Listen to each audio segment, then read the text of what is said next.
Hey everyone, thank you for joining us for this episode of Change Starts Here. Today we are joined by special guest Amy Dittmar. Amy is an assistant superintendent from Ankeny Public Schools in Ankeny, Iowa. Amy, we are so glad that you are joining us today.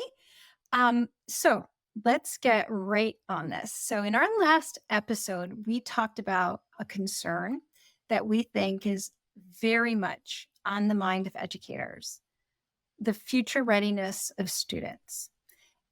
Can you talk about whether this is, as an assistant superintendent, on your mind? And if it is, how the students in your district are impacted by this? Yeah, absolutely. Thanks for having me today. Because yes, future ready is always on our mind, especially as educators. Um, it is our job, and we take that job very seriously to make sure that we prepare kids for life after high school. And we know that every child has a different path, and so it's critical that we think about the whole child. So we make sure we have academic programming, we have safe and welcoming environments, we have opportunities for activities, really just everything a kid might experience through their school career that is going to set them up for success after they leave our schools. So it is something we take seriously. It's something we talk about all the time, and it's part of our strategic plan as a district. We're constantly talking about ways to improve programming and experiences for our students. And so, yes, it's something that we really again take seriously and are intentional about our planning, so that our kids are successful. Amy, as you're speaking, I'm thinking about, all the competing priorities in the world of education. And I often hear people say, I don't have time for those types of skills. I'm trying to help kids catch up from academics. So I'm wondering how this all fits in with all those competing priorities. Yeah, I think it's a mindset shift, right? As we've evolved in education, I think our role and responsibility is much greater and looks a little different today than maybe it did 10, 20 years ago. Because, yes, parents send their students to us to teach them the content. That's what we hire teachers to do, right? We have content and standards that we want our kids to know and be able to do when they graduate. However, in collaborating with our community, the workforce, our business and industry partners, we need to do a better job of listening to them and saying, okay, when kids enter the workforce or whatever their pathway is, a 4-year college, 2-year college, wherever they're desiring to go, what do they need? And so, while we might be experts in kids, right, and teaching kids the standards, we also need to become experts in really teaching all of the skills that kids will need as they experience the real world. So yeah, it is, just a different way of thinking, but I think it's critical for our teachers to embrace that mindset of that whole child and making sure that all of the decisions that we make and instructional strategies that we use really set them up for success. Amy, you talked about needing to listen to our community partners and these businesses that are employing students after they graduate school. So, what are you hearing from them? What kinds of skills are they saying that please prepare them and send them to us with being able to do this? Yeah, so they're saying, teach kids how to collaborate, teach kids the value of teamwork, teach kids how to ask questions, be curious, how to communicate. And all of those skills are universal, no matter what track you take after high school, right? If we do a really good job here in our district of sending kids to 4-year colleges, but we need to get really good at making sure that if you don't go to a 4-year college, your pathway is still important. We don't want kids to feel less than because they don't go into a 4-year school. So we're just on the early onset of creating a curriculum review process that we're putting those critical skills that I spoke of at the forefront and making sure they're taught in every course, across our system because we know whether you go to a 4-year college, a 2-year trade school, straight into the workforce, whatever it might be, you're going to need those skills. So we teach adaptability. We teach, obviously we have the knowledge skills, right? That we want our kids to have, the content knowledge. We're teaching productivity, what that means to be productive. We talk about communication a lot, collaboration, leadership, problem solving. So those are the skills that I think we want to lead with instead of content standards. They're both important, um, but I think we need to lead with those transfer skills so that, again, we're preparing kids for whatever path they choose. Saying that, I'm imagining the student experience and how different that must be for them. More focusing on those skills and then the content knowledge layering in on top of those. And I'm wondering if you're seeing different outcomes for students because of that shift in approach. I would say we are, but I would also say that we're just touching the tip of the iceberg. We have a long way to go. We started here in my school district with just creating courses that teach leadership or teach that focus on collaboration and problem solving, and we separated it. And they're called project-based experience courses or leadership courses. And when we first rolled those out, the enrollment was very low. Since then, over the last 6 to 7 years, the enrollment in those courses has almost tripled. And again, kids are acquiring skills. We invite our business partners in. They're doing internships or field experiences or apprenticeships. We're getting them out into the workforce earlier and embedding the content knowledge and the skills at the same time with real world experiences. And so it has been a shift for kids. And I will tell you, it's not been a great match for every kid. But what I do believe, and again, what our business and industry is telling us, is that this is what they want kids to have. We will teach them the knowledge that they need when they get into the workforce, but we need you to help teach them, give them that foundation of those just employability skills. So, because that will set them up for greater success in the end. You've made me so curious when you said that the enrollment in these courses have tripled. Do you think that the word has gotten out, or what is it that's happening that's increasing the interest in these courses? Yeah, I think a little bit of his word of mouth, right? It's grown by that. But I also think it's the experience that they have.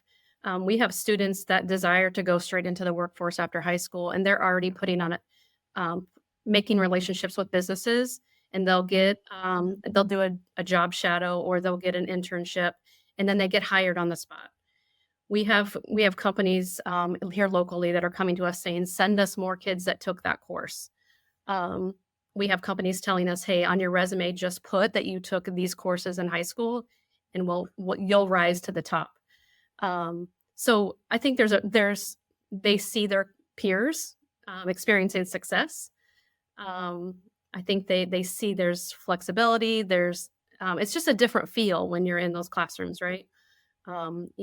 Kids are up and moving around. It's flexible. Sometimes you're at the job site, sometimes you're in a classroom, and it's very interactive, and there's a lot of engagement. And there's a lot of independence with that, but also, you're working with the team. So it's not just going into a classroom, sitting at a desk, listening to a teacher teach, and then moving on, right? So I think that experience in itself is also getting the word out and helping increase that enrollment. But also know that that's our vision for all of our classrooms, right? That shouldn't be a single course that they take to get those skills that we want our kids to have. That should be embedded in every course that our students take. And so that's the work that we're trying to do, is really find a way to embed that throughout our entire system, even as early as elementary school. I love that. In our podcast episode that we just did previously, Kim and I were discussing what the impact would be if students were learning these types of skills from pre-K all the way up through grade 12, and how prepared they would be and how much they would thrive in the workforce at whatever point they enter it. And so I love that vision that you're setting, because that sounds very in line with what we've been discussing as well. So I'm curious. So you have this vision for embedding these employability skills into the curriculum. And it made me wonder, as a former teacher, how popular is this idea amongst teachers? Because it feels to me like a paradigm shift. Um, and I know that sometimes shifting our paradigms can be scary. Absolutely. I think with any type of change, right, there comes emotion. Some teachers are very excited about it and they're your early innovators and they want to get going and we just need to get out of their way. And then, on the other end of the continuum, you have teachers that are resistant and, concerned and, unsure, right? And what am I giving up in order to make this change? But for me, anytime you implement a change, that's synonymous to learning, and we just need to learn. We need to provide support and make sure that we are thoughtful about the implementation of the change, because at the end of the day, we want better outcomes for kids. And so, I think as a district, we're united in that. We all want what's best for our students and make sure that we are creating that school experience that unifies us and again gives them those skills that they need to be successful and be future ready. But yes, you're gonna have resistors. You're gonna have teachers that this is not what they went to school for. This is not what they signed up for, right? Because they're very passionate about their content, and they're very good at teaching it. And we want to keep the momentum going with that content, but also infuse those employability skills as well. So it's not one's more important than the other, but I think it's just how you implement the change. It's how you listen, provide resources, provide support, provide coaching, to help ease any kind of worry in implementing a change. So, Amy, a lot of times when something new like this comes along, we get, as you said, resistance from teachers. And I think one of the concerns is that this is something that they have to do on top of what they're already doing. And how can they make time for these skills when they have this list of content standards they have to cover? And so, as you're pioneering this process in your district, I wonder if you have any tips for how to uh, allay those concerns and how to really integrate it tightly so that it doesn't feel like something additional. Yeah, so I think we lean on these employability skills we're talking about, right? So we start with it's giving people voice, right? And we're creating teams that represents a diverse population across our school district. With curriculum teams to do the work, so that teachers have a voice. And it's teacher led, and when we listen, we lean in, we listen, we research, we learn together. So, and you create a plan. Where you're intentional about the plan. You start implementing, but along the way, as you provide support and a continuous learning for teachers, you stop and say, okay, what's going well and why? What's not going well and why? And then you make those mid course adjustments. Right? It's all part of that design thinking process again that the workforce uses. And so I think as we lead change, we lean on a lot of these leadership skills that we're talking about. So we model that. We work together. We listen to them. I mean, they're the experts. Our teachers are the experts in this work. We just provide a process and kind of and create those systems so that we achieve the goals that or our desired outcomes. So I don't think it's any different than just going back to those good relationship skills, and allowing the teachers to have voice and as we implement the change. Amy, I feel like you are speaking directly into the whole overarching theme of this season's podcast series, which is something that we're calling systemic synergy, which is really about optimizing the synergy and systems for everybody within the system so that everybody can benefit from it as much as possibly is how much as much as is possible. So I feel like you saying that is speaking directly into that. So the last question that I have for you, or we have for you, is about your vision for the future, right? In what ways do you see schools evolving over the next 5 to 10 years so that they do meet the demands of this changing, ever evolving workplace? Now that's a big question, right? I don't have all the answers, but here I can tell you, I can speak for our school district, and we're just one here in the Midwest, but We actually have a project occurring here in our district of creating a new innovative center. We're a growing district, and so we are building a third facility. We have two high schools. We're getting ready to build a third one, but we know we don't want it to be a comprehensive high school. So all these things that I'm speaking of is really what is has been the vision of this third school. So we really are trying hard to create an experience for kids that's innovative, that allows for collaboration and curiosity and innovation, and it's a space where business and schools can collide.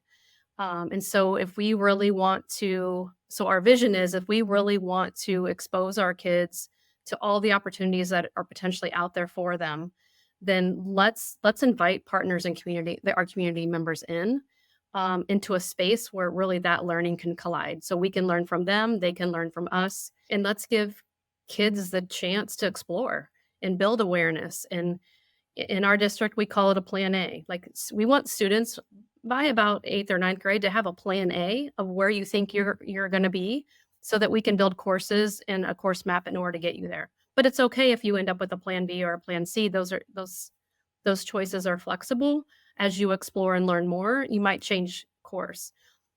So really, just big picture, our vision here is just to really provide an experience for all of our students that is unique to them, but also meets the demands of the workforce in the next 5 to 10 years. So as we are studying what programs of study to offer in this facility, we're looking at the workforce demands in our local community as well as in the state of Iowa. And then also like what jobs are declining. And so just using that data set to help us determine what kind of programs to develop and offer for our students. Now, while that's unique for this one facility, we also want it to be embedded in all of our schools, right? So it doesn't matter where our kids go to school or take a course, that they are getting a rich education around these employability skills while also putting them on a career path that's unique to them. So you all mentioned like start as early as preschool. So our vision is really pre-K 12.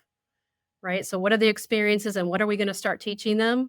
Because a lot of these skills that I've mentioned so far really start in preschool. And preschool does it really well. They lead with these skills and they teach the kids, right? How to get along, how to be kind, how to work together, ask questions, be curious. And then they teach them how to read and write, right? So we have to keep that same kind of thinking all the way through our system. I mean, it's a big task, but I'm confident that hopefully in the next 5 to 6 years when we open up this new facility, we'll be there as an entire system. I'm imagining that as you continue to develop your system, you will see outcomes like increased attendance and student engagement and decreased behavior issues, because what you're describing sounds like really authentic and relevant learning experiences.